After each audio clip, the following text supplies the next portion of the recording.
About a month and a half ago, I went to the Museum of the Bible in Washington. And that was pretty interesting. It's a really good museum. If you ever go to Washington, I would highly recommend it for what that's worth. It's very carefully done, very comprehensive. And it struck me while I was going through the museum that although in one sense it was a museum of the Bible, in possibly a deeper sense, but possibly not, it was a museum of the book. They'd set up the museum so we walked through the history of the Bible chronologically. You can walk through it a variety of different ways in the museum, but that's one of the pathways through the museum. And so it was a history of a technology, and the technology is the technology of the book. And in some sense, one of the things I really realized that the museum brought home for me was that all books grew out of in some profound sense, particularly in the West, all books grew out of the Bible. And so that's interesting to me. It's interesting to me partly because we seem to have a lot of trouble in our culture now agreeing on what might constitute a valid canon of books. I mean, part of what the humanities offered, certainly part of what religious tradition offered, was a canonical book. I mean, Judaism has a canonical book, and Christianity has a canonical book, and Islam has a canonical book, and all the major Abrahamic religions have agreed that, in some sense, the followers of those religions are people of the book. And that's quite a remarkable proposition, first of all, because it isn't obvious that you would consider a book the most fundamental element of your culture.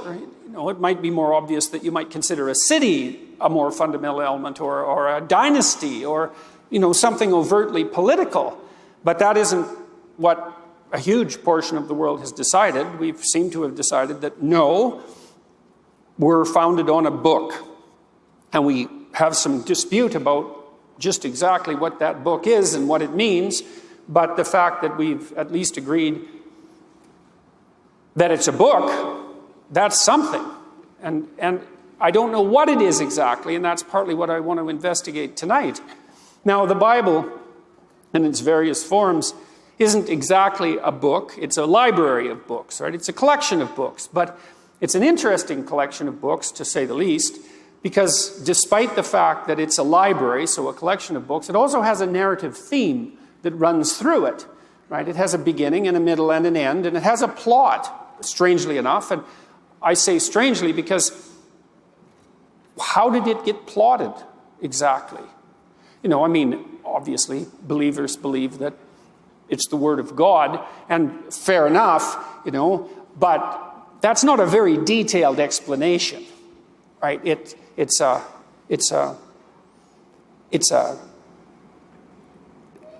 religious interpretation, but it's shallow in some sense. It lacks detail. It still doesn't explain in any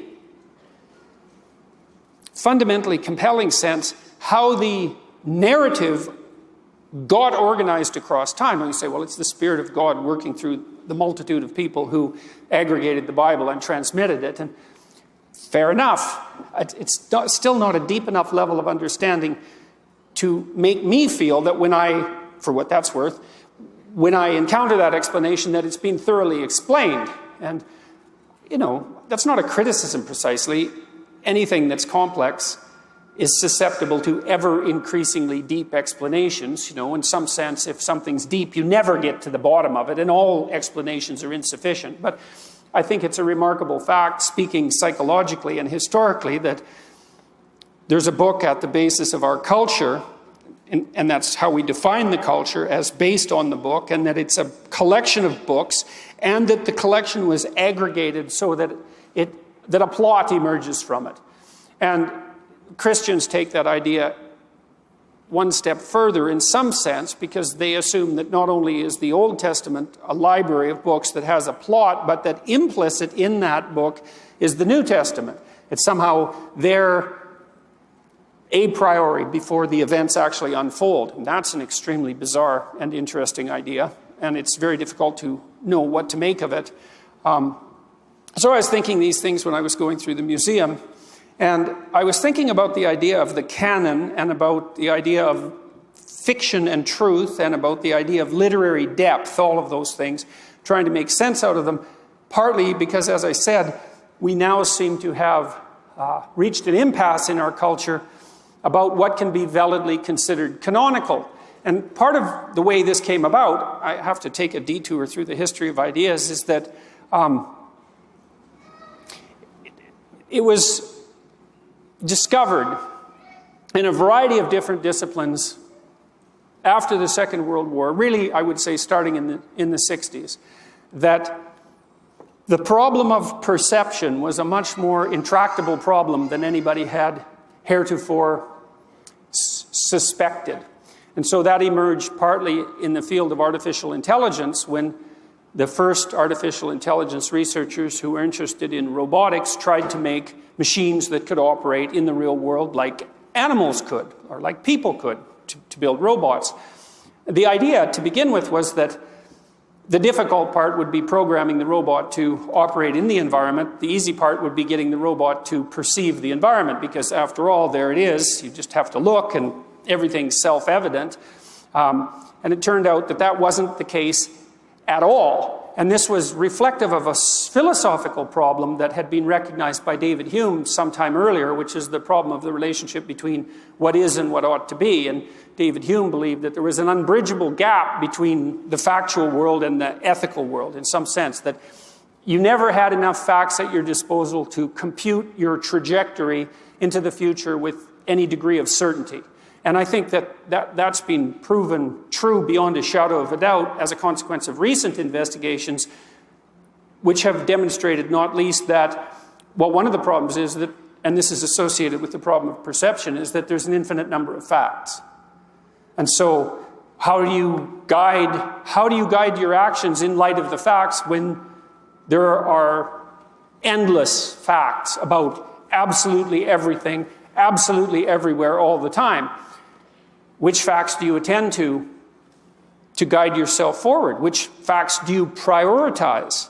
And which do you ignore? Because obviously you have to ignore most of them because there's a near infinite number of facts, and you're not going to pay attention to all of them because you can't. And so how do you decide what not to pay attention to? And the answer is, you don't know. And that's the general answer, is which we don't know. And it's exactly the same as the problem of perception, because when you look out at the world,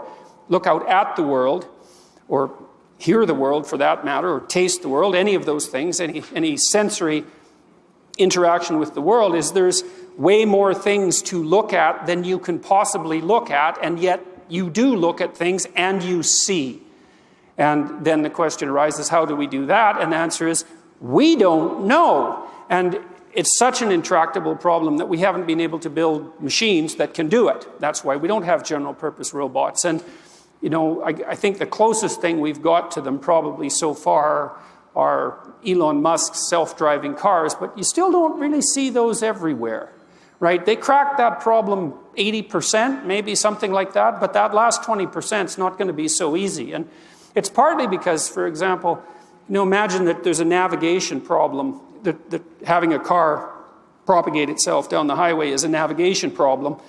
And you might think that's a technical problem. You need to know where the road is, the edges of the road and so forth, which isn't so easy because roads don't actually have defined edges, but that's one of many problems. And so we've had to put up a whole satellite system to map the roads in detail and to feed that information into the cars, and the cars can compare where they are on the road to the satellite image. And they have to have very detailed perceptual knowledge of the world to operate, but then there's additional problems that have to do with navigation that aren't so obvious. For example, let's say you're driving down the road and there's a mother and a child in a pram on one side of the road, and there's like 3 old women on the other side of the road, and you have to run over one set of them.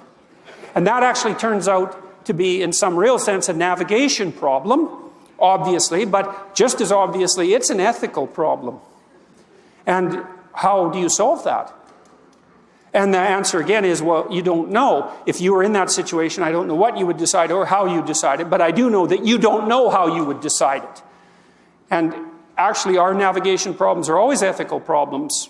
At least that's the proposition that I want to offer you tonight, is that our navigation problems are always ethical problems. And that the problem of perception and the problem of ethical endeavor are the same problem. And this is, I think, if I've made any radical claims in my life, and I suppose I probably have, the most radical claim is that, and it's becoming increasingly radical, I think in some sense, is that we can't see the world except through an ethical framework. It's actually technically not possible. And this is a new realization. I mean, we had Hume's observation that you can't easily get from what is to what ought to be. And that's an early statement of the same problem. Why can't you? Well, too many facts. Which facts are you going to use to guide you? You select facts. How do you select facts? And if you're selecting facts, why are they facts? Because you've selected them, right? You might think if they're facts, you have to sort of randomly select them, because otherwise you're biased in your selection of facts. And if you're biased in selection of your facts, then it's not facts. It's more like misinformation or disinformation or whatever the hell it is that people are accused of following now, because your bias is disturbing your interaction with the facts. Well, it has to. There's no way around that. And does that mean that is it bias per se that's determining which facts that you interact with? So is all your action merely a consequence of your bias? And I would say that's one of the claims that the postmodern radicals make all the time, is that your perception is nothing but your biases, which is a pretty bloody dismal way of looking at the world. It's like there's your bias and my bias, and there's no truth and there's no ethic. There's just your bias and my bias, and which one should win? It's like, well, I guess we'll find out, won't we? Because there's no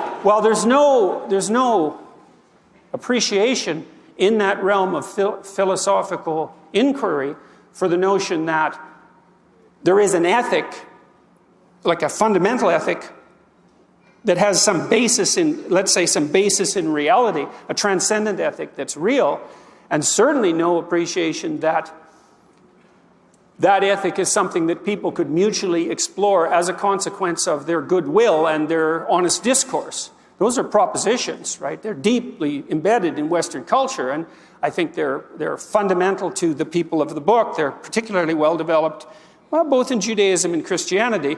I don't know the development as well in the Islamic world, but we do believe that, as believers, that people are of divine worth and that they can exchange information honestly, and the information is actually about the world, and that there is such a thing as an ethic, and that ethic is related to the integral worth of each individual, and that worth manifests itself, let's say, in our capacity for honest speech, and that capacity for honest speech is in some real sense redemptive, and we do believe that, and that's part of the religious presuppositions in which our whole culture is embedded. I say religious in part because I think they're first principles, and maybe you could define what's truly religious as what is a first principle. If you're thinking about it psychologically, there are what would you say? There are phenomena, I suppose, that we regard as part of the realm of depth, what's deep in literature and what's deep in philosophy. I would say technically that the realm of the religious is the realm of what's deepest, and what's deepest is first principles. And maybe you come to those first principles, maybe in some sense you have to abide by them as a consequence of faith. You choose to live a certain way. You choose to live, for example, as if other people have worth, and you do too, and that worth is absolute in some sense. And if you're an admirer of the natural rights tradition, well, you would claim that we derive our notion of natural rights from a deeper understanding that each of us is of fundamental and intrinsic worth, which I think is pretty much akin to making the biblical claim that man and women are created in the image of God. If God is emblematic of what constitutes the highest worth, and we're made in that image, that means that we partake in what's of absolute worth, and then you decide, in some sense, to base your whole society on that presupposition. And it looks to me like societies that do accept that presupposition and move forward from that first principle, produce the sorts of societies that people would rather live in if they had their choice. And societies that don't accept those first principles don't. And I don't know if that's proof, because when you ask a question like that, you have to ask the question of, well, what are you willing to accept as proof? And, well, that's a very, very complicated problem. But it does seem to me that societies that presuppose intrinsic worth at the individual level, which is a very weird proposition given the radical differences in ability between people. It's much easier in some sense to see that highly successful people are much more worthwhile than people who are poverty-stricken and struggling, or that people who are highly intelligent are worthwhile in a much more fundamental way than people who aren't. I mean, you could say that with regard to every individual difference and every talent. It's a much more natural way of thinking. The notion that we're all of intrinsic worth despite our variability, it's like, that's a hell of an idea. It's absolutely amazing to me that that idea ever obtained any purchase anywhere under any conditions. You know, we sort of think about it in some sense as self-evident now, although it's subject to intense questioning at the moment. But that blinds us, I think, to just exactly how miraculous that idea really is and how unlikely it is. And yet it seems to be a fundamental necessity for the organization of the kind of social institutions that we would choose to inhabit if we had our choice. And so, you know, that's interesting. Back to the problem of perception and the biblical corpus. Well, the AI types discovered, much to their chagrin, that perceiving the world was unduly complicated.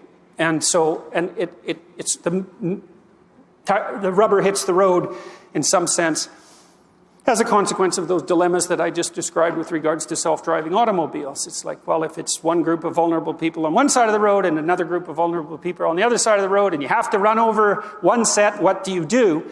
And the answer is, well, we don't know, and we do compute that. And how do we compute that? We're going to have to figure that out. If we're going to build machines that are going to do that, they're going to have to be able to think ethically. And that'll mean we'll have to understand what it means to think ethically. And we don't understand that because it's really, really complicated.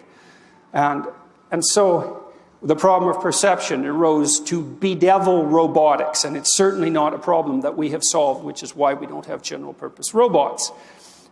Some researchers believe that problem won't be solved in the absence of embodiment, that a robotic intelligence has to be embodied before it can act in the world in any real sense, because perception is dependent on embodiment. And I think that's very interesting, especially in relationship to particularly to the Catholic emphasis on the resurrection of the body and the valuing of the body as opposed to the mere spirit, you know, that the body is actually a necessary precondition even for perception in some way that we didn't understand before the last 50 or 60 years. So anyways, when this problem arose in the AI world, it simultaneously arose in, of all places, well, in psychology, in relationship to the problem of perception, which psychologists are still beetling away trying to solve with some success. But more particularly, it arose in the humanities departments, especially in departments that were concentrating on literary criticism. Because the literary critics, especially the French, the postmodernist types, came to a similar realization at some point. I'm condensing a lot of work here, but their basic proposition was, well, how do you know when you've landed on the proper interpretation of a text? And the answer is, well, we don't know. Well, so you take a text like Hamlet, and you get 100 students to write an essay about, you know, a particular stanza, a set of stanzas, soliloquy, and 100 of them have 100 different opinions. So, well, like, which opinion is right? And if none of them are right, well, does the text mean anything? If there can be 100 different interpretations of only one tiny section of the text, and you can't decide which interpretation is the right interpretation, how do you know there's any interpretation at all? And so how do you know the text is meaningful in any real sense if you can't even agree on what the meaning is? And you can certainly see how that problem bedevils something like biblical criticism, because biblical stories are susceptible to a very large number of interpretations. That's for sure. And so if you can't agree on the interpretation, well, how do you even know that there's anything of any meaning there at all? It's like, hey, we seem to have been able to manage it. We seem to have come to some consensus about what constitutes, let's say, high-quality literature rather than low-quality literature.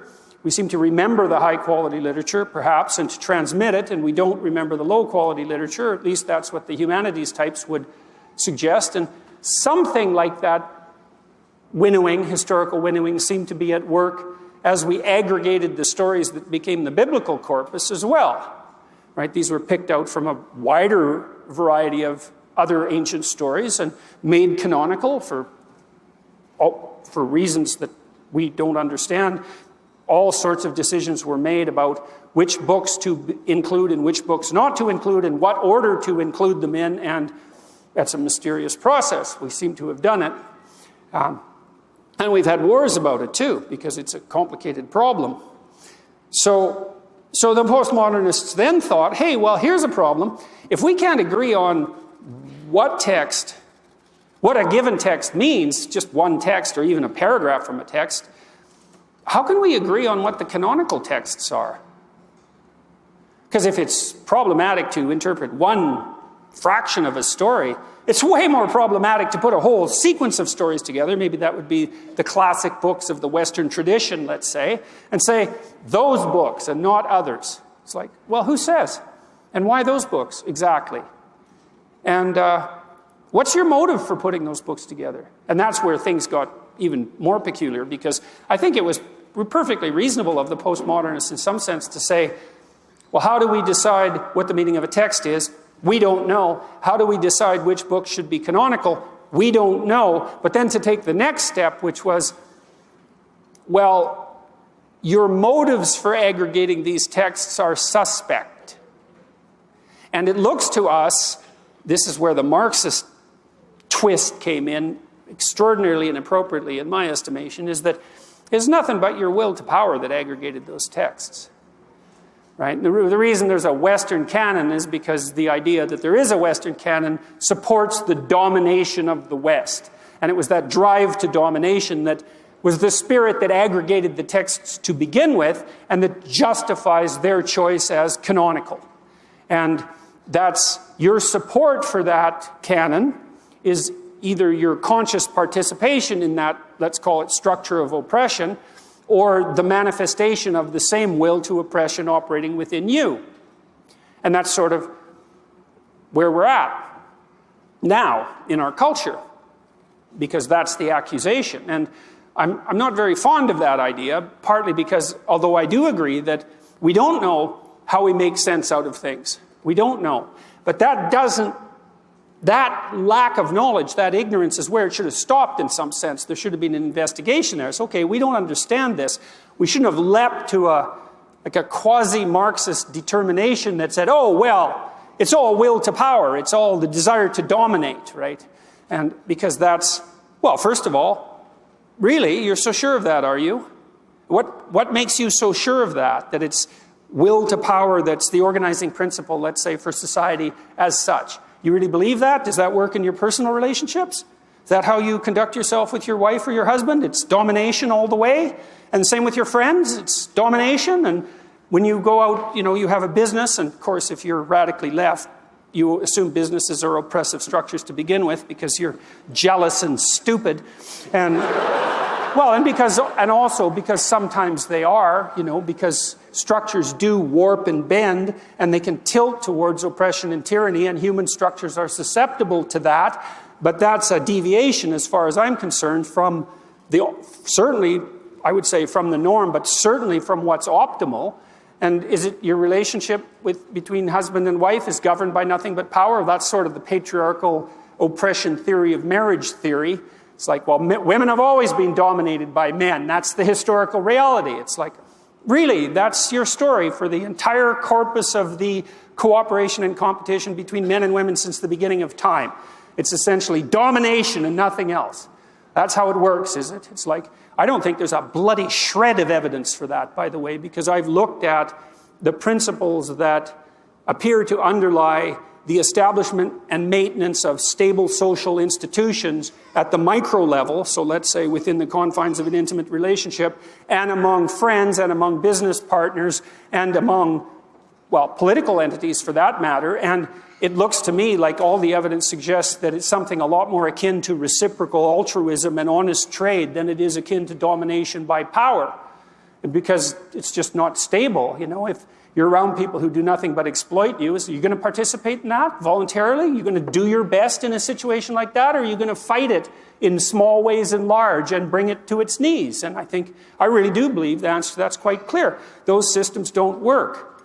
And it's also the case that psychopaths, for example, who probably do operate in the world primarily on the basis of power, aren't successful.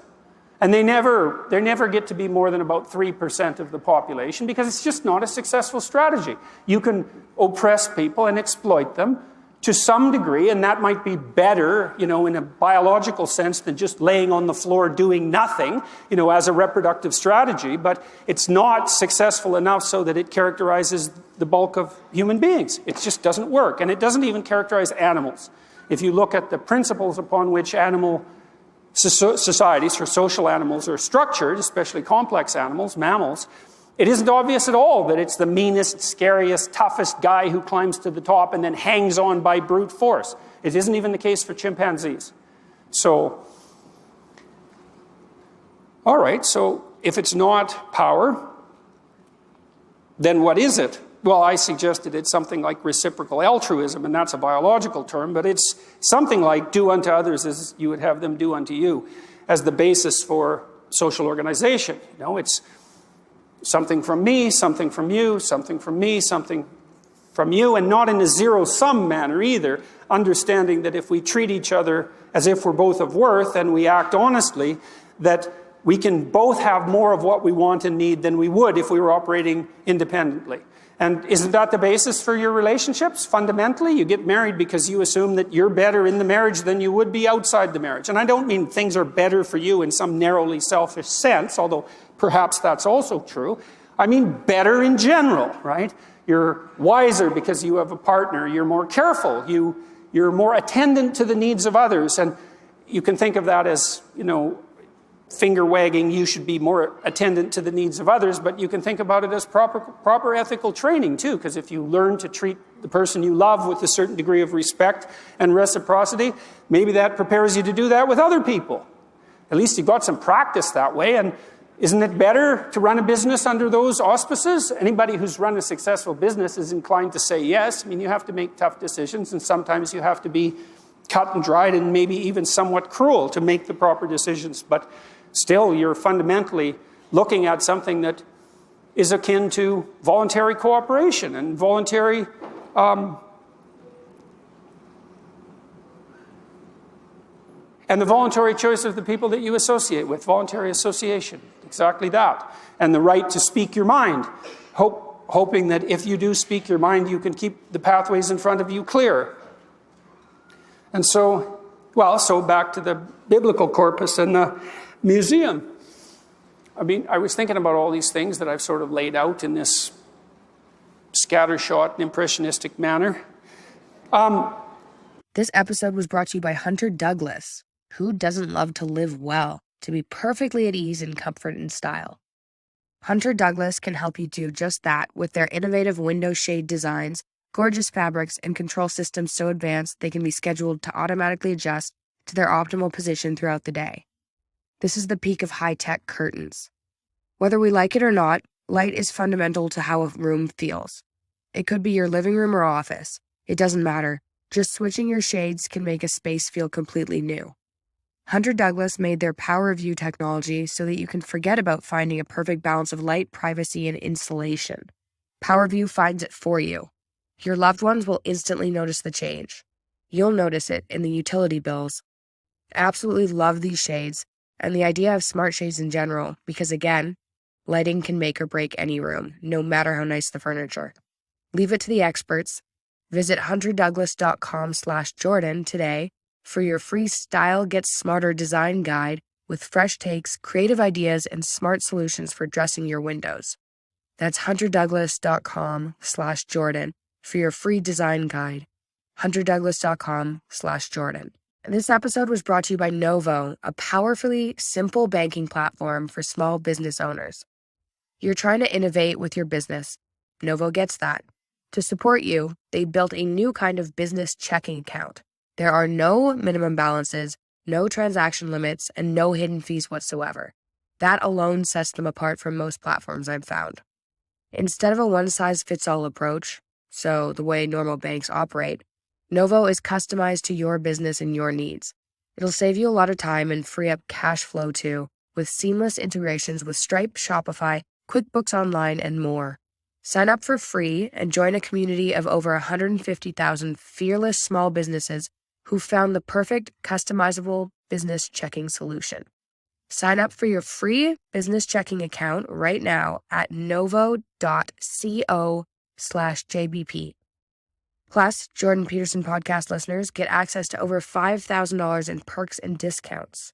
Go to novo.co/JBP to sign up for free. novo.co/JBP. Novo Platform Inc. is a fintech, not a bank. Banking services provided by Middlesex Federal Savings FA. Member FDIC. Terms and conditions apply.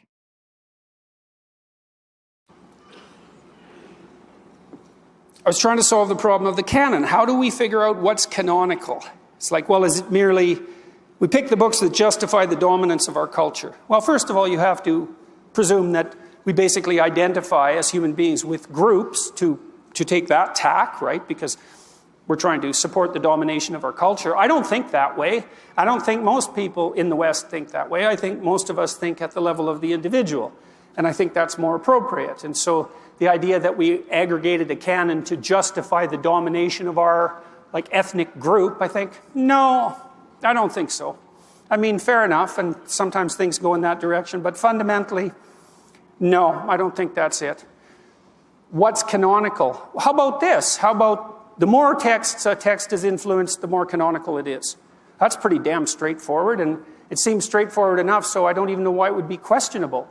A text is relevant, important, vital, valued, if it has had a tremendous effect on other texts. And so maybe you write a book of genius like right now, today, but it's not going to be canonical because it hasn't had the time to wend its influence through the entire corpus of text that constitutes the culture. And so we could say, well, maybe a corpus of text does constitute the culture. How do we make decisions of value? How do we see the world? Well, I think there's two ways. One is we do it in an embodied manner because we have emotions and we have motivations and they're built into us. And part of the reason that we can understand each other is because we have the same motivations and emotions. And so we can make reference to them without having to explain them. I don't have to explain what anger means to you. I don't have to explain what jealousy means. I might have to specify the conditions under which they arose, and we could have an interesting discussion about whether that's relevant or not, but I don't have to tell you what they are. You're like me enough so that we can assume that. And so that's part of the ground for our fundamental understanding, our shared embodiment. We're very similar as embodied creatures. And we're even similar enough to animals that we can more or less understand complex animals for the same reason. You know when a dog wants to play, if you have any sense and you know anything about dogs. The dog bounces around in a playful way and you think, dog wants to play. And the reason you know that is because you want to play too. And so you don't have to talk to the dog to establish that. It's there to begin with. And so we have this biological substrate that enables us to communicate. That's part of what enables us to solve the problem of perception. But then on top of that, we have a historical overlay. And I think, and this is the point of this talk fundamentally, this is the idea that I've been wrestling with most recently, is that imagine that you had a map of all the books that there are in the West. I'll just stick with the West for now because that makes things easier. You have a map of all the books that there are in the West, and you could map out the relationship between every book and every other book, the dependencies. And you'd find, for example, that you should read Hamlet because a lot of other books refer to Hamlet, or you should read Shakespeare because a lot of other books refer to Shakespeare. And if you don't understand Shakespeare, then there's a whole bunch of books you can't understand. And then you might say, well, having to understand Shakespeare, what should you have read? And the answer to that could easily be, well, you probably should have read the Bible. And maybe that's a claim that you could make about wanting to understand any book. Because if you mapped out the relationships between all the books that there are, you'd find that the most fundamental book is the biblical library. And I think that's even merely true historically. It's partly why the Museum of the Bible was so interesting to me, because walking through it, you see how the book aggregated itself across time and became fundamental. And the first book that was really widely available for printing, purchasing, and reading was the Bible. And all the books that we know about now, the millions of books that we have, emerged from that base, that trunk. And they're all related to that. And it's certainly possible that without an understanding of that fundamental book, you can't understand all the other books. And maybe it's possible that without an understanding of that book, you can't understand other people. So, to be people of the book means that we're all inhabited by the same book, but it's probably more complicated than that. Like, it's not just the Bible, because there's lots of books. It's the biblical corpus, which is a library, and it's the relationship between all the texts in that book to one another, and then it's the whole structure of the relationship between all the texts that grew out of that. And you could imagine a map of that, and then you could imagine that what you do as an educated person is sample that. And so there's this structure that constitutes the sum total of the texts of our civilization. And then there's you as an agent that needs to understand that structure. But you can't read all the texts, obviously, because how much time do you have? Nowhere near enough time to do that. You have to sample it in a way, though, that gives you an understanding of let's say, of the gist of it, something like that. And maybe the best way to do that in a fundamental sense is to become familiar with the biblical writings per se, and then to move on to other literary forms from that. And so one of the ideas I've been wrestling with here, and you guys can think about what you think about this, people of faith, Christian faith, believe that the Bible is true. But that's never been that satisfying to me, because I don't know what they mean. I don't know what people who make that claim mean when they say the Bible is true. It's like, well, what do you mean exactly? Is it true like a videotaped recording of what you did this morning is true? I would say, no, it doesn't seem to be, because who cares about the videotaped recording of what you did this morning? There's nothing about it that's relevant or interesting, except peripherally. Well, really, even when you talk about your day, you don't say everything you did. Who wants to hear that? No one. And you know that, not even you. You don't want to, watch a videotape of your morning the next morning. So that's an interesting thing, because the videotape recording would be true in some sense, but it's irrelevant. Who cares? It doesn't matter. And so maybe if it doesn't matter, there's a form of truth it isn't, because maybe there's a form of truth that's the truth that matters, that there's an identity between what matters and the truth. And I think these old stories, the biblical stories, are condensations of what matters. That's what they really are. And I think they're true, not like history is true, if we think that by true history we mean something like literal or empirical history. It's actually impossible in any case, because, well, what happened in World War II? Well, you had to be there to see it. Where do you have to be? Everywhere. And that's not even possible. And so even when you have an accurate history of World War II, it's obviously an unbelievably selective history. And there's a point of some sort to the history which the whole historical enterprise, in some sense, coalesces around. You don't want to read a history book without a point.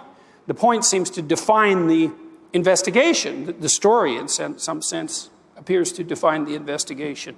I mean, generally, the histories we have of World War II, the point around which they aggregate is that what Hitler did was wrong. Right, so there's an ethic, an a priori ethic, in some real sense, that defines the frame within which the events are interpreted, even so they can be aggregated. Because you might think, well, the most relevant events of World War II are those that are the closest to Hitler's evil, something like that. And, maybe you want to dispute that, and fair enough, dispute away. But my point is that if you're writing a history, there's an ethic around which the history aggregates. And that begs the question, which is, otherwise it's incoherent. It begs the question is, what's the ethic? And that's the question that confronts us, I would say, most starkly in the modern world. And that's really, in some sense, what the entire cultural war that we're all experiencing right now, that's what it's about. It's, what is the ethic? And I'm interested in the Judeo-Christian answer to that. I mean, the ethic and the postmodernist types like Derrida actually criticized Western thought for this very reason. Derrida called the West phallogocentric, phal as in P-H-A-L-L, phallus, so masculine, logocentric. It's like, yeah, that's right, it's phallogocentric. Well, he thought that was a bad thing. And my response to that is, yeah, compared to what?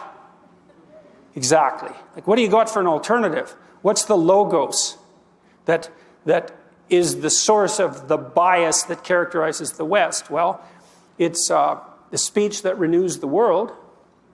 That's part of it, seems to be. It's the speech that calls order out of chaos at the beginning of time. It's the word that finds its embodiment in the figure of Christ, which is an extremely interesting idea, right? Is that the divine word finds embodiment, and that somehow is emblematic of the relationship between the infinite and the finite. That's a hell of an idea. It's an unbelievably profound idea. It's a bottomless idea as far as I can tell. And to accuse the West of prioritizing the logos doesn't strike me as a particularly damning criticism.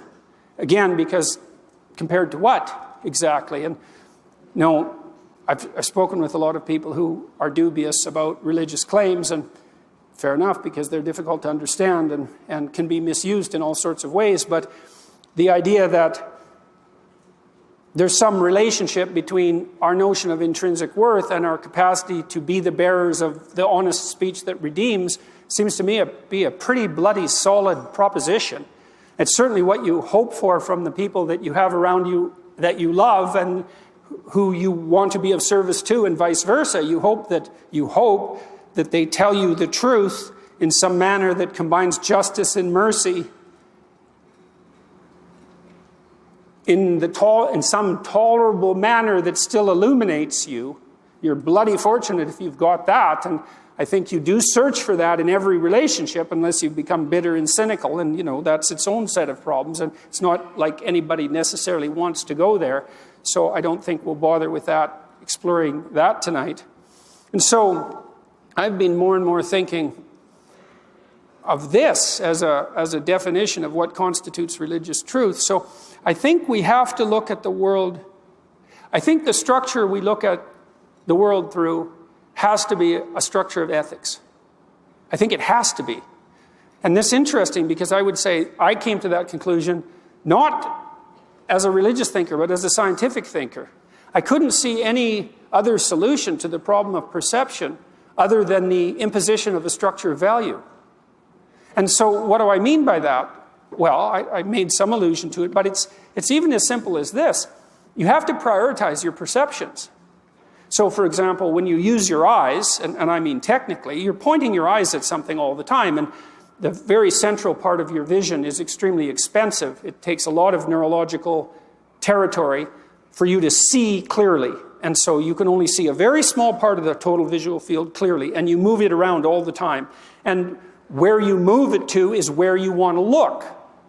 Well, where do you want to look? Well, you look where you think it's important to look. So I'll say that again. You look where you think it's important to look. And that means that, well, a hierarchy of importance is no different than a hierarchy of value. They're the same thing. A hierarchy of priority is the same as a hierarchy of value. And a hierarchy of priority and a hierarchy of value and an ethic are all the same thing. right? Because you're going to look at what you believe to be of cardinal importance. Otherwise, you look, well, if you're talking to someone and you look at their feet, that's not going to be going very well, right? First of all, they're not going to be very impressed with you because they actually want you to look at their eyes. And that's because we communicate value with our eyes. And we do that directly. Our eyes have even evolved to do that. Our eyes have whites around the iris so that you can see where people point them. Because it's that important to know what people think is important. We see the world through a structure of value. And I think that a huge part of that structure of value is actually derived from the entire set of texts and their interrelationship that have the biblical corpus at their base. And so it seems to me that I think you can make a pretty damn strong case, maybe on scientific grounds, that you can't see the world except through the lens of the Bible. Like literally, you actually can't see it. Now, if it's not the Bible, it might be some other corpus of texts, but it might be. It isn't. And if it was, well, is it going to be a corpus of texts that we share? Because if it isn't, then we can't share our perceptions and our values, and if we can't share those, then we fight. Those are the options, right? We either stabilize our hierarchies of value in some way that we agree upon mutually, or we fight. Or we're unbelievably chaotic and confused, and that'll just produce fighting in any case. And so we have this structure of texts built from the bottom up. It's predicated on the biblical narratives, and the texts exist in relationship to those underlying narratives and derive a fair bit of their meaning from the meaning of the underlying narratives, and vice versa, And so then is it possible that biblical truth is the sort of truth that is the precondition for truth? Right? Because you think, well, it's religious people make the claim, people of the Bible make the claim, the Bible is true. Well, there's all sorts of different kinds of truth. That's an interesting claim, but it's not very elaborated. It's insufficient. And often what happens to Christians when they debate skilled atheists like Richard Dawkins is they treat the Bible like it's a scientific theory, and Dawkins just mops the floor with them because it's actually not a scientific theory compared to scientific theories. And so as soon as you go there, well, it's like a scientific theory. It's like, no, it's not. It's not. And so does that mean it's not true? Well, it means that if the only thing you think is true is a scientific theory, but I don't think that you can practice science except within an ethical framework that's not in itself science. And so it's possible that there is a deeper truth than the scientific truth, which is the ethic that has to be there a priori before you can even begin to do science. And I did talk to Richard Dawkins about that a little bit, because he's someone who appears to believe that the truth will set you free, which is what scientists believe, because otherwise why would they pursue the truth, right? For malevolent reasons? Well, hopefully not. They believe the truth is redeeming, but that isn't a scientific assumption. That's a religious assumption. And so is it possible that you can't practice as an honest scientist without making the religious assumption that the truth will set you free? It's certainly possible. I mean, it's impossible to undertake the scientific enterprise in any real sense and discover anything that's truly factual, let's say, without abiding by the truth in an extraordinarily rigorous manner. You just don't get anywhere. Certainly what you do won't be reproducible. And so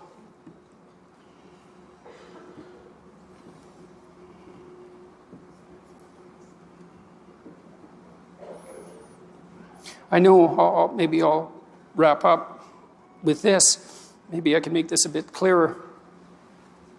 So I spent a lot of time studying cybernetic models of perception. And so those are models of perception that were informed by artificial intelligence theorizing, stretching all the way back to a man named Norbert Wiener, who established the field of cybernetics. And he basically claimed that you organize your perceptions in relationship to a goal. So, for example, if I want to walk across the stage, then I'll specify my endpoint, and I'll see that in high resolution. And then I specify the pathway, and the observation of that untrammeled pathway produces positive emotion, because positive emotion is an index of an untrammeled pathway towards a valued goal, which is also something that's very interesting to know, because it suggests that there's no positive emotion without a goal. It also suggests that the more noble the goal, the more complete and elevated the positive emotion. And that could be true. That could be true, and it's the case as well that when you organize your perceptions around a goal, that provides a container for your negative emotions. So if I want to walk across the stage because I think that getting to the other side is preferable to being here, so that's a hierarchy of value, that place is better than this place, then when I observe myself undertaking the actions that will get me to that place, that's comforting and provides security because it shows that the structure that I'm using to organize my perceptions and to reduce the world to manageability is sufficiently accurate so that I can implement it. And so we seem to inhabit those structures all the time. Whenever we're looking at the world, whenever we're interacting, we specify a goal, and so that's an ethical enterprise, and we organize our emotions within the specification of that goal, and then we produce hierarchies of goals. So, you sit down in front of your computer so you can write a paper, and you write a paper so that you can finish an essay, and you finish an essay so that you can get a grade in a class, and get a grade in a class so that you can graduate with a degree, and you do that so that you can get a job, and you do that so that you can be, a good husband, a good wife, a good citizen, and you do that so you can be a good person. There's a hierarchy of ethic that permeates the entire enterprise, right from the microcosm up to the macrocosm, and I think that's something like the whole landscape of religious value, with the outermost container, so be a good person, let's say, that's the ultimate aim of the religious enterprise. That's something like the imitation of Christ in the most fundamental sense, and all the things that you do within that are a reflection of that, or you're confused and chaotic. And if everyone's doing that at the same time, then you have a society that's integrated and aiming up and capable of telling the truth. It's something like that. Does that seem reasonable? And so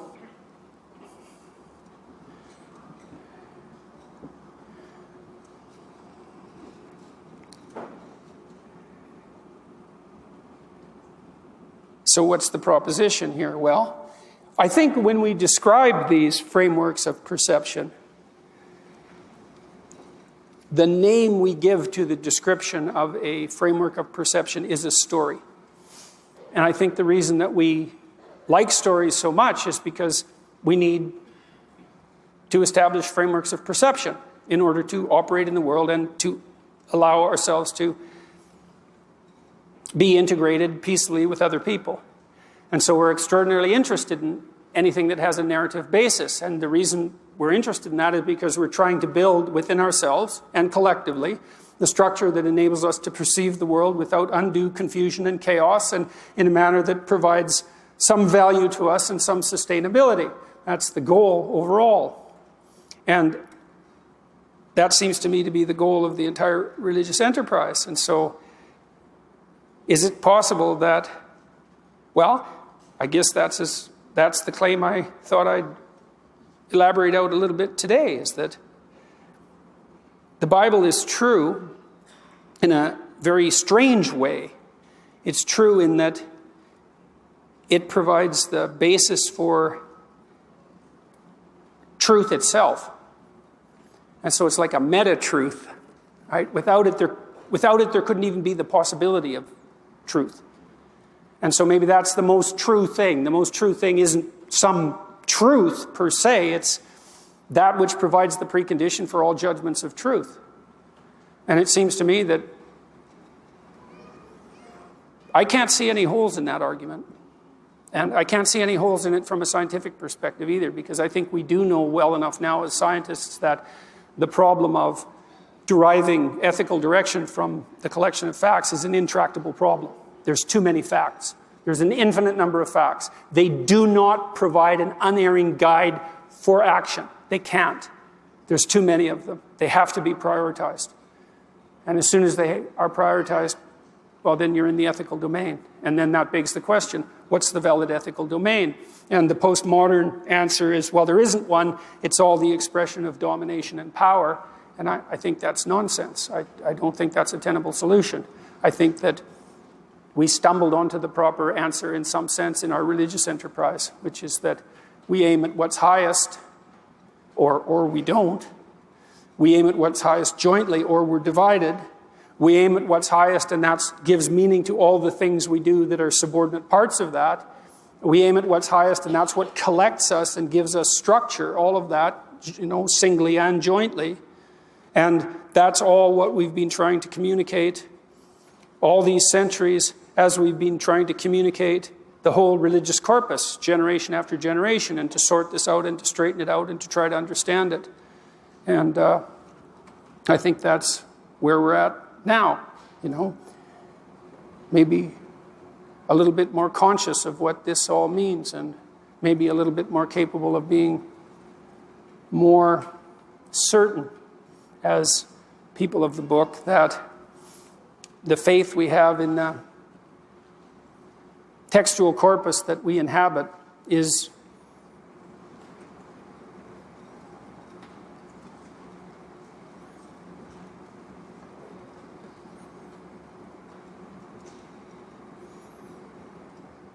we just haven't done better than that.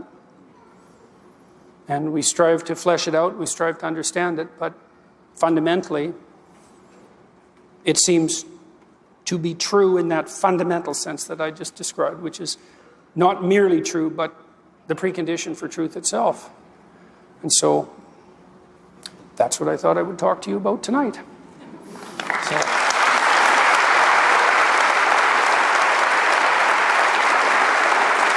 Thank you very much.